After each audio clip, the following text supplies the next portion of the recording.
covers about 380 acres, home to 2,700 year-round residents. Summer population is a little bit larger. Yeah, typical summer day about 45,000. Historically, we go back to the Native Americans here, the Lenni Lenape, who then had some visitors. 1609, Henry Hudson cruised around here. 11 years after that comes Cornelius Jacobson May. And he explored the area, and guess what? They named the place for him. What most people don't know is his name was actually spelled M-E-Y. And Cape May also had quite the influx of Mayflower descendants, believe it or not. Largest such population outside of Plymouth, Massachusetts. And if you go driving around Cape May County, you're going to see plenty of streets with names of those descendants. Now, turns out we also had some undesirables show up here, and they weren't Mike's relatives. Now, we had pirates that arrived. We had Blackbeard, and we had Captain Kidd. And rumor has it that Captain Kidd buried his treasure on Cape Island. So I would suggest you head to the beach tomorrow. Take your pail and shovel. Just remember, Mike and I do claim a 10% finder's fee on that should you hit the treasure. Yeah. So Cape May becomes a tourist spot after the War of 1812. Heyday is the Victorian period between 1837 and the turn of the century. This was the place to be during the summer. Not so much in the 20th century. Cape May experienced a 70-year downward spiral as its old buildings deteriorated. They wanted to get them all knocked down and make this into Wildwood number 2. Could you imagine that? Unfortunately, those folks were voted out of office, and we experienced in the 1970s our renaissance, the restoration of our Victorian buildings. So we have a wonderful combination of history and architecture, and the towns that we're going to go through all have a unique kind of flavor to them. We're going to touch a little bit on that. This building here, no big deal, bike shop. Long before it was there, on that site was a speakeasy. Yeah, during Prohibition, and they had an escape tunnel. So if they thought they were going to get raided, they jumped in the tunnel and took them out on the other side of the tracks. We also know historically as really being surrounded by the Underground Railroad. Turns out Harriet Tubman worked here in the 1850s. So this next block and a half becomes Museum Row over the next 10 years. One of the first ones here, just a couple years old, the Harriet Tubman Museum. This two-story tan structure, Stephen Smith House from the 1840s, that's slated for restoration, will become a museum. The first building to be restored is here on his left, the old Franklin Street Church. But this was sold about 10 years ago by the Methodists. When they restored it, they didn't make this into a museum. Folks, you're looking at 3 luxury condos. One is for sale if you're interested, 1.5 mil. Pocket change, right? Yeah, that's right, only. And then this one here, I've been telling this story, this is a great story. The old Franklin Street School. Back when our schools were segregated, this was home to our African American children. This, in the last month, has had its restoration completed. Today it's a branch of the Cape May County Library. Now here's the cool part. June 13th, the townsfolk turned out and they formed a line from the old library on Ocean Street to the new library, and they passed the books hand by hand from the old to the new. Pretty cool stuff. And then there you go. If you look carefully, you'll see the firefighters doing cartwheels in the engine bays as they celebrate their brand new firehouse. But they did leave behind the old fire museum in the corner, modeled after a Victorian fire station. All right, now I love to talk about this next place. We make a left, we go past the post office, we come to the Southern Mansion. Spectacular. Built in the 1860s for a Philadelphia store owner named George Allen, who made a ton of money during the Civil War by selling military uniforms. The catch was, he was selling them to both sides. This guy was a businessman. Cape May does hundreds of weddings. Some of them wind up here at the Southern Mansion. You're going to see a beautiful lawn. They set up white tables and chairs on the lawn. There's a wing on the right, but if you look to the far right of the wing, you'll see a spiral staircase. And they bring the bride down the spiral staircase. Picture the white tables and chairs. Picture the bride coming down the spiral staircase. Picture the groom locked in that steel cage over there. You can get that. And last year they set up a big tent on the front lawn, and they did a wedding on the front lawn, and I was curious, how much? 10 grand to rent the tent for the day. That's not a bad business, huh? No. And then lots of great restaurants, one of them here on your left, the Washington Inn. But that building that you see there, while the owner bought 40 acres here in the 1840s for 75 bucks, built his house there, got tired of it there, moved it to the far opposite corner of the lot, and then he got tired of it there and he moved it back to its original location. So they bounced the place around. Now, I'm a proud retired educator. Do I have any teachers or retired teachers on board? God bless you. Now, this is for you then. Okay, I got to show you this next building. Bright orange roof on the right. Originally a hotel until 1850. The city bought that, converted it to our first public school. Okay, so in 34 years, I estimate I taught 1,000 kids. I think you'll agree, teachers, we tend to think our kids are pretty bright. You know, I thought that until I retired. That's when I found out that every one of the 1,000 urchins that I taught thought that's where I started teaching in 1850. It's true. To your left, this is called Pilots Row because Delaware River steamship pilots were delivering thousands of tourists back in the day. The pilots built their homes here. Water tower coming up on the right side of our old baseball stadium. The 1890s, the Phillies did their spring training here on 3 separate occasions. And then I always love to talk about our great traditions. We're going to touch a lot on that today. Down Madison Avenue, years ago, was our original theater, Cape May Playhouse. Big stars, before they were big stars before them. Let me give you some names. You go way back, you would have seen Gloria Swanson, Jessica Tandy, who were driving Miss Daisy. I think I might get you on this one. This guy was a bit of a key actor in some TV and some movies. Acronym of Ronald Reagan. Is that ring a bell? Maybe you've heard of him. And then my favorite was Burgess Meredith. You watched the Batman show on TV. He was the Penguin, and then he stepped up, and he was Rocky Balboa's manager, Mick. They're above Rocky. Remember him? And he performed here and was married on stage in Cape May. Turned out to be the first of 4 marriages for Burgess Meredith. Check this place out. This is the Evelyn Physic Estate. Originally 14 acres. And they do all kinds of tours. House tours, ghost tours at night. They do murder mysteries there.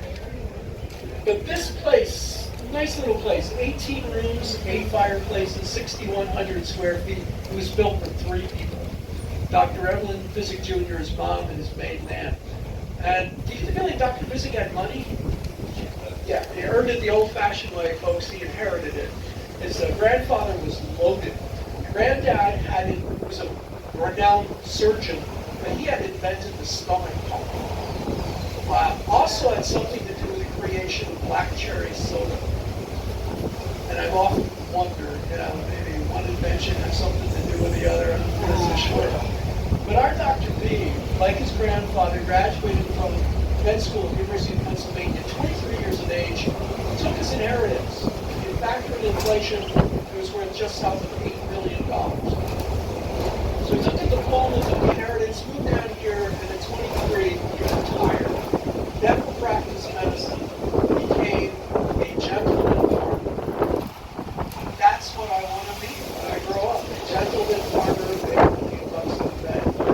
Now, Blake is facing a choice down here. He's got to make up his mind. I think I know what he's going to do. He goes straight and then hooks to the left. He goes out over the main bridge, exit 0 of the Garden State Park. Lobster House, Lucky Bones Restaurants, Whale Watch, part of our big fishing fleet.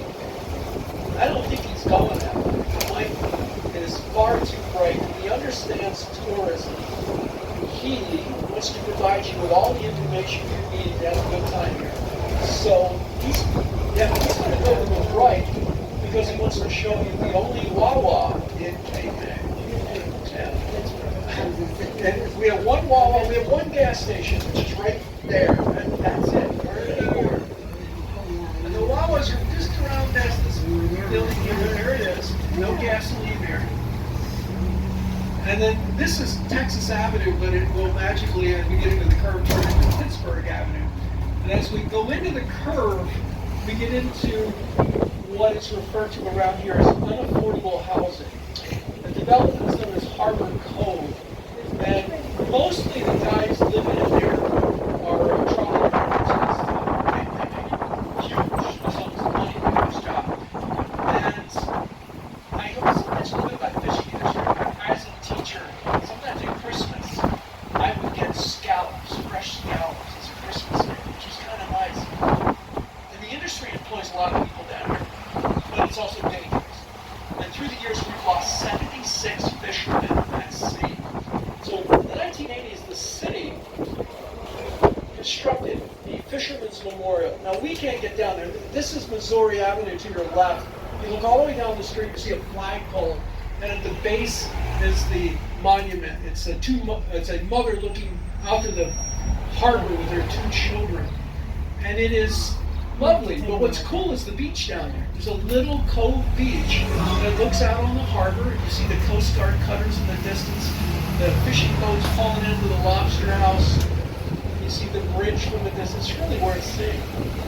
And then the next 2 streets are the entrances to the Coast Guard base. The only training center for the U.S. Coast Guard is located here in Cape May. I was delighted to see a young lady on board, because we don't see children here in Cape May. September and June, we don't see any kids. Children were banned from Cape May 3 years ago. But there aren't many kids. K to 6, Cape May Elementary, I don't think there's 125 kids in the school. Most of those kids are called coasties because they're the children of Coast Guard parents. So one more reason to love our Coast Guard. You see the symbol for the bike path, very great recreation here. About 10 miles up the parkway, have you quite been to the Cape May County Park and Zoo? You gotta go there. It's a freebie, and it's ranked one of the top 15 zoos in the country. Snow leopards, all kinds of neat stuff there. Check it out. And then we also sponsor a really neat event annually called the Escape from Cape Triathlon.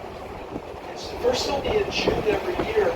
They take several thousand competitors, put them on the Cape May Lewis Ferry, take them out into the bay, and they begin their triathlon by leaping 12 feet off the back of the ship into the bay. And they swim to the terminal, they get on the bikes, they get over to West Cape May, and they finish with a 5K on the Bay Drive. Really special. This part of town, the eastern part of town, was the last to be developed. Really in the 60s when it started to be successfully developed. And the prices, you might be surprised. In the 60s, people were buying units for $9,000.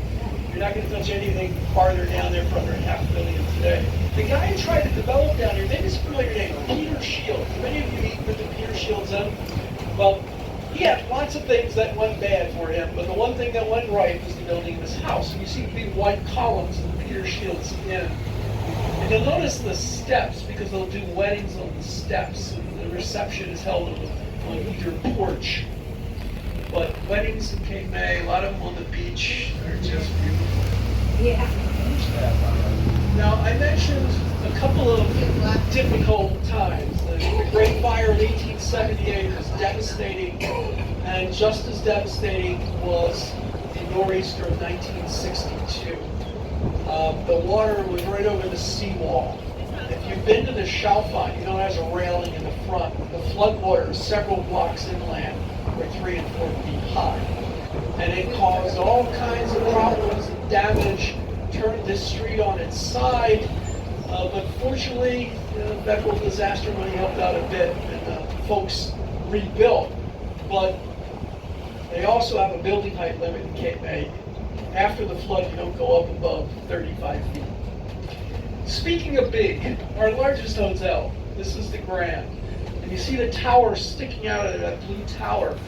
That was built during World War II. They were called fire control towers. And they're not talking about extinguishing fires, we're talking about shooting at German U-boats. 15 towers, what was known as Fort Miles. They could not get permission to knock down the tower to build a hotel, so they just built around it. And I always love to talk about some of the little nondescript places. One of these is the Cape May Kiwanis Clubhouse. All right, that's cool, but here's the neat part. This was the old Cold Spring Life Saving Station. See the lookout tower up there? Yeah. And the windows were doors, and they would launch boats out to ships in distress back in the day. During the Depression, the Kiwanis bought this at auction for $120. And I'm talking to some of the members, because he was an old-time member, and they said, and the other members got on his case because they told him he could have gotten it for less. Now you have the modern hotels here, but it then shifts as we get into the old section. And these are my favorites, my beachfront beauties. Just looking to see who survives. All right, real good. Old, mostly 1870s beachfront mansions, which are just lovely. And so we're going to point out a couple of these to you.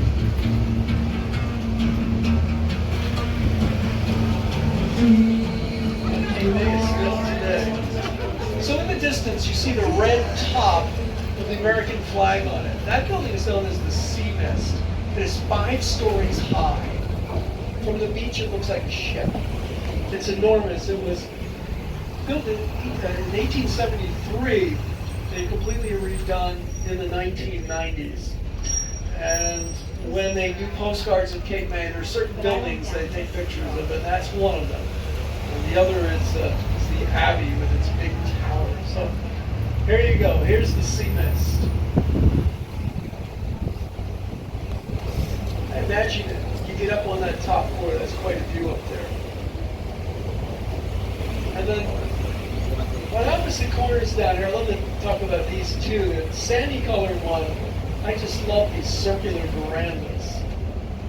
You can also see the way it's built, why the nor'easters haven't affected it too much. This one here had its foundation elevated. See the 2 dogs out front? This was a big project. The dogs were wearing hard hats when they were doing that. And then the Baronet is the oldest beachfront cottage, 1871. Just love it. All right, then down the way, you see the big green tower of our convention hall. So the first one went up in 1916 and was blown to bits in the nor'easter of 62. They put up another one, and it lasted about 50 years, and then that one was knocked down to build this new one. And it's beautiful. And they do concerts in there, and the backdrop for the stage is the ocean and the beach. And they do movies on the beach. Yeah, I don't know whether it's Saturday nights or what night it is. But, of course, they do Jaws, gotta do that. And all these other summer-related movies that they do. I want to show you a little bit of history. Y'all know famed hat maker John B. Stetson. Expensive hats, right? He built this house for his daughter, this far corner to your left, the single American flag. And then years later it was sold. And when the new owners got in, they found left behind on the 3rd floor hats and hat boxes. Now, what would you do with them if you found them? You'd immediately go to the Antiques Roadshow, right? See what they're doing. Well, this was before the roadshow, so they did the next best thing. They chucked them in the trash. Believe that, yeah. And then the shelf on. All right, see the railing here? Okay, the floodwaters were up to the top of that railing. This place is our oldest hotel, 1876, and the original proprietor, a guy named Colonel Henry Sawyer, was a Civil War hero. He was wounded and captured at the Battle of Brandy Station, but then he was involved in a prisoner exchange. And believe it or not, he was traded for the son of Robert E. Lee, Rudy Lee. I don't think there were any draft picks involved in that trade. You get a little taste of our, Mike, you got an e-bike coming up on here. Okay. Taste of our B&Bs. We have beautiful B&Bs, but maybe none prettier than this one. This is the mainstay. It's from 1872. 12.5-foot ceilings inside. Back in the day, this was a gambling parlor. It's called Jackson's Clubhouse. Ladies, I hate to tell you this, but back then you weren't allowed inside. You were only allowed to hang out on the verandas. I don't think those ladies have been there since 1873. I think they're a different set of women. Here's the Abbey for you on the left with its 60-foot tower. Isn't that beautiful? And that is a full building rental, folks. I have no clue what that would cost. I just know it'd be a lot. And this building here to your left, this is part of what was known as Surgeons Row. Doctors of Cape May had their homes and offices here. And the guy who was here was Dr. Franklin Hughes. As we get into the intersection, I have to look back, but there's a door on the ground floor, it has a little basket on it. And that was the entrance to the doctor's office. And then I got to show you, we've got a great tradition of restaurants. The oldest one today is known as the Cricket Club. You see it black and white stripes. So originally it was the Collins Cafe, 1885. Notice the Presbyterian Church across the street. So here's the history. Right in between, during Prohibition, was a battleground. So it was the Collins Cafe duking it out with the Presbyterians. And I hate to tell you this, but at one point, Cape May went dry. No. And lasted a good, I'd say 15, maybe 20 minutes, something like that. This place here had an iron pier added onto the front. It was a hotel. They built it after the Great Fire. And the pier extended 300 yards out into the water. There was actually two piers. The bottom pier was a fishing pier. The top pier was a concert pier. Could you imagine going to a symphony out on the ocean? And our first hotel was located in here, the Atlantic Hotel. But it was from the 1790s, but it suffered the same fate as so many of our old buildings. It burned to the ground. Remember that phrase, because you're going to hear it again and again and again. But fortunately for us, Stephen Decatur Button came in and he designed 7 identical cottages. In the opening of the storefront, look to your right, they're called the 7 Sisters. 2 on the left, 5 running down the right side. There are the 7 Sisters of Cape May. And this is another really iconic building in Cape May. This is Congress Hall, bright yellow.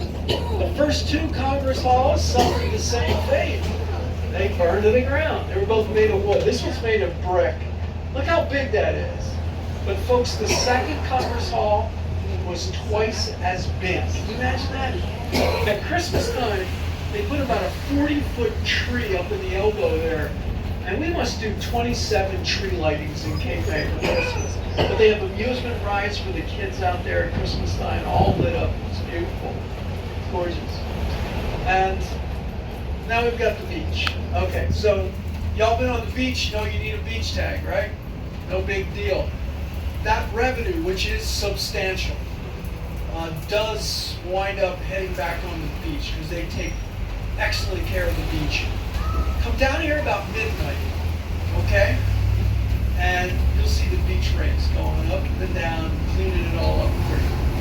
And at the end of Beach Drive, all the way to the west end, that's that Cove Beach. Down here at sunset, you get the sun, and you also get the lighthouse, so there you go, the dolphins and the surfers.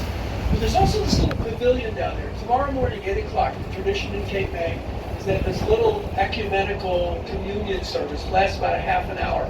And what's cool is that folks are coming with their beach chairs and their flip-flops, and while they're having their little service, there's a ladies' yoga class on the beach. The surfers are out, the dolphins are jumping out of the water. It is really neat to see. So, if you're so inclined, that's available to you as well. Okay, so you're ready? The Odyssey is about to start. So, basically, to your right is Cape May. To your left, West Cape May. Very different place. West Cape May, as you will see soon enough, very rural, lots of farms. They used to grow lots of lima beans. I know this lady loves her lima beans. This young lady here. Now they're growing grapes for the wine industry. 6 wineries in Cape May County. If you were to talk to my wife for more than 30 seconds, somewhere in the conversation she will bring up that she believes her husband stinks at buying her birthday gifts. I don't understand. So I set out to fix that. Last year I went to the 6 wineries. bought her a bottle from each winery, gave her all 6 bottles for her birthday. Absolutely overjoyed. She told me it was the best weekend of her life. Now this is Broadway. If you were to stay on Broadway, it would take you out over the West Cape May Bridge. And that's the better way to get out traffic-wise. You still have easy access to all the roads you need on the other side. But when you're out in lower townships and things to do out there, we've got Willow Creek, no, I gotta take that back. We've got Hawk Haven Winery, Cape May Winery, Naughty Spirits Distillery, Cape May Lewisberry. Go to the Cape May County Airport and go to Naval Air Station Wildwood. My 9-year-old granddaughter loves the museum there.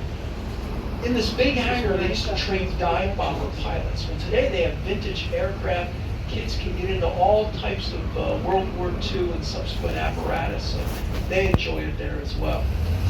So, but we're going to turn left. All right, so we're in West Cape May, but not for too long. Have any of you visited South Cape May? No, that's interesting. I can't imagine why. Let me show you South Cape May. It is very green and very lovely, just gorgeous. So what I need you to do is look to your left, and I'll point out South Cape May. Okay, there it is, right there. It no longer exists. Mother Nature took it off the map. It bumped by 1945. The death of the Hurricane of 44. Well, a lot of people kind of knew what was going on with Mother Nature. They got their houses out ahead of time. But the way many of them did it was rather interesting. They would take a cottage, elevate it, float the cottage at high tide, and they would place logs beneath it so that when it reached close to its destination, they could then roll it into place. Now, we've got a bunch of really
caving diamonds, clear, shiny stones that Mother Nature hollowed up for you.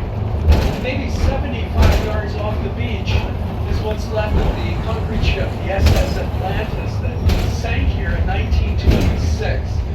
Now, unfortunately, the pelicans are not there, but this is where the pelicans hang out. They love to sit on top of what's left of the SS Atlantis. And there it is, right? You can see the white little boat just to the right of that is what's left of the SS Atlantis. Now, take a look at this picture here, this brown frame picture.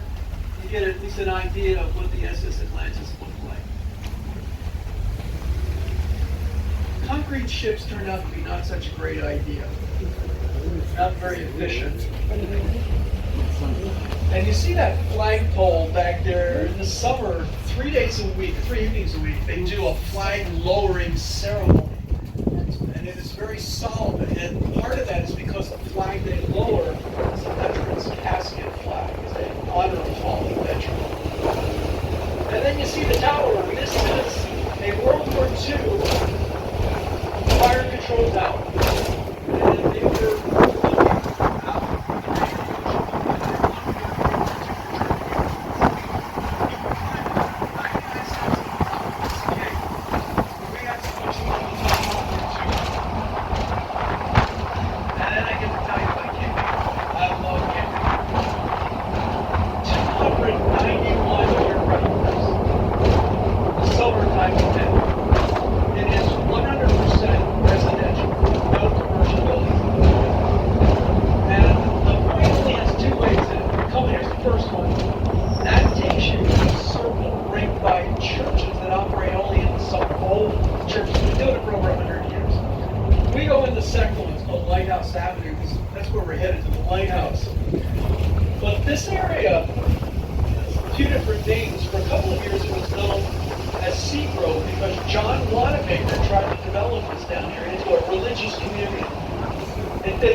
kind of flows around what's coming up next on the right, which is Lily Lake, a freshwater lake.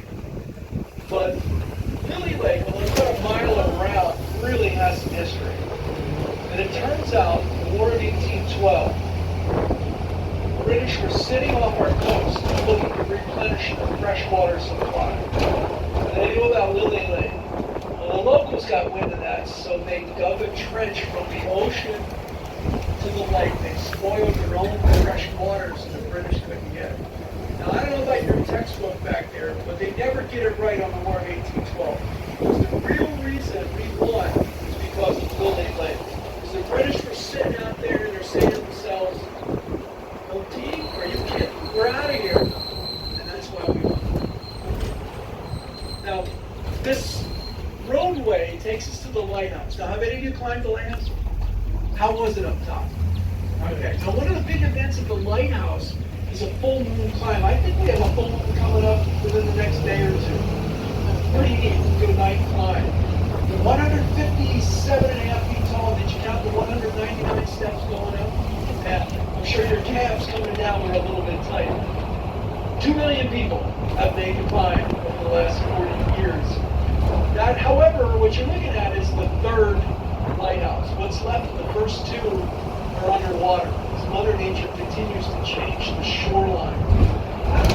All lighthouses in New Jersey are unique by color.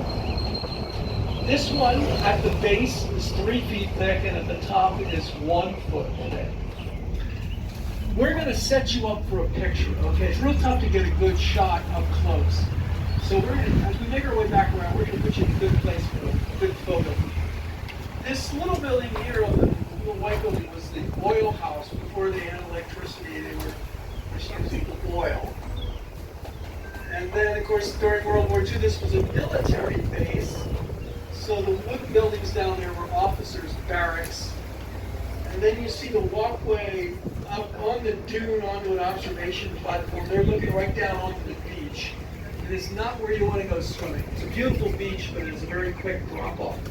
And then that bunker, you see the green and the red containers. If you were to kind of go in diagonally about maybe 100 yards, you would come to the bunker of the beach. Bless you. And then we've got nature trails down here. Mike and I keep waiting to be invited to one of the local barbecues that have not come through for us now. But as we make our way around this little curve here, we're going to give about 10-15 seconds to get you a shot of the lighthouse. There you go. You can do your little leaning tower of Pisa thing if you want with your fingers. Yep. That I know. Sorry. Oh, no problem. You're good. Thank you. Did you get the fingers working back there? It's not easy. It's hard. Yeah. You know, my wife and I traveled, and we were in Pisa, which is beautiful. If you've never been there, it really is beautiful. But I had the hardest time trying to get that thing measured out. All right, as we leave the park, I'm going to point out a building. I mean, we can't go past it. It's in the distance a little bit. It's kind of a reddish roof. The marker is a cross on top.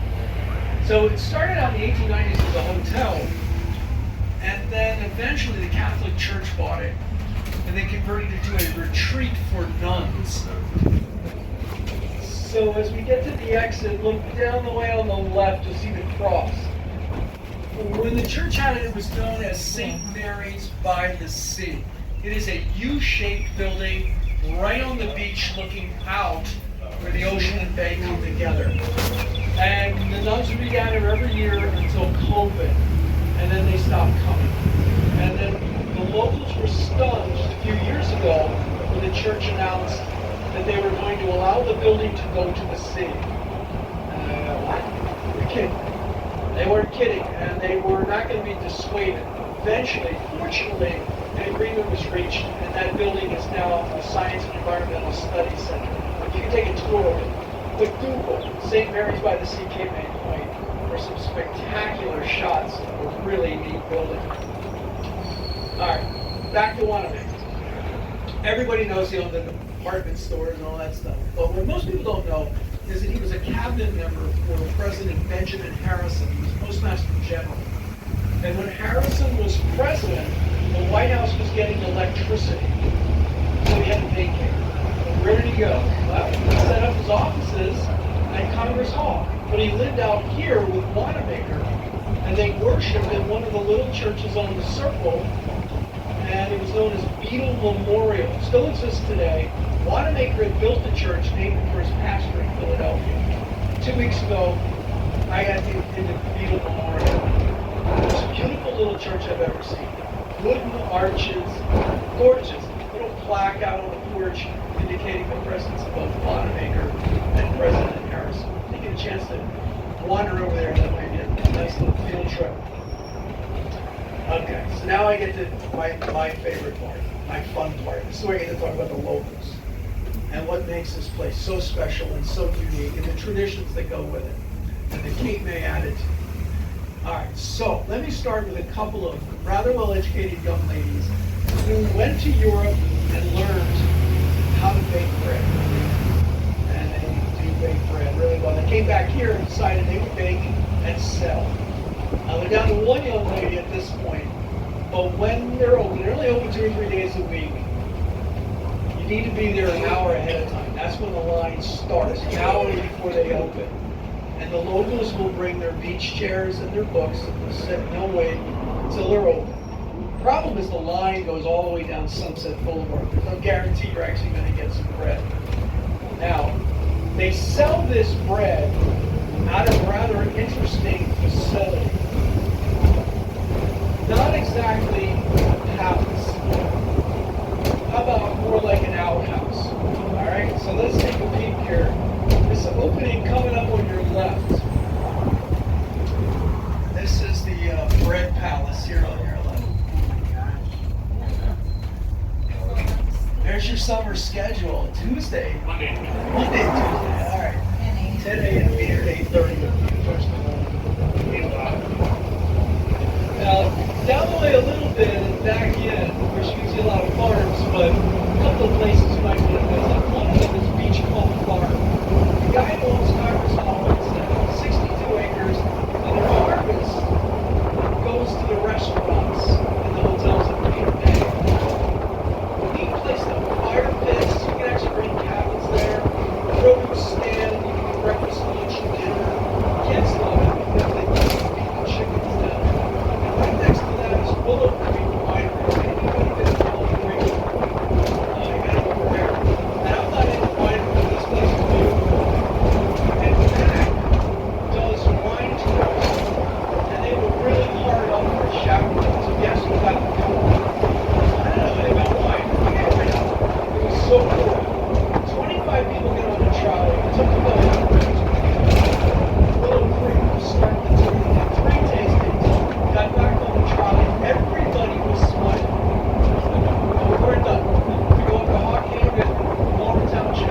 poor put their chair out on the roof to reserve their spot.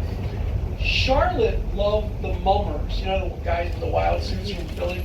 Every year, we've got mummers string bands in this parade. So Charlotte passed away a few years ago, just to give you the local flavor here. So I attended her memorial service, walk in, open casket, and there's Charlotte decked out in a mummer's costume. Well, that's cool. Well, it gets better. At the end of the service, they closed the casket. They took it out, but they didn't put it in a hearse. They put it on the back of a float, and her last ride was the route of the West Cape May Christmas Parade. That tells you a little bit about the locals. And you know what? We give them a chance, maybe we can show them the kind of campy lunch opportunities here. We don't usually get a chance to do this, but you see Exit Zero there, and that's indicative of Exit Zero on the Garden State Parkway. But check out these two trailers. You can do lunch in these little trailers. Isn't that cool? There's somebody in there. And is that wild or what? Looks like it could right in there. So most of these festivals take place down here at what's known as Wilbraham Park, just on the other side of the light.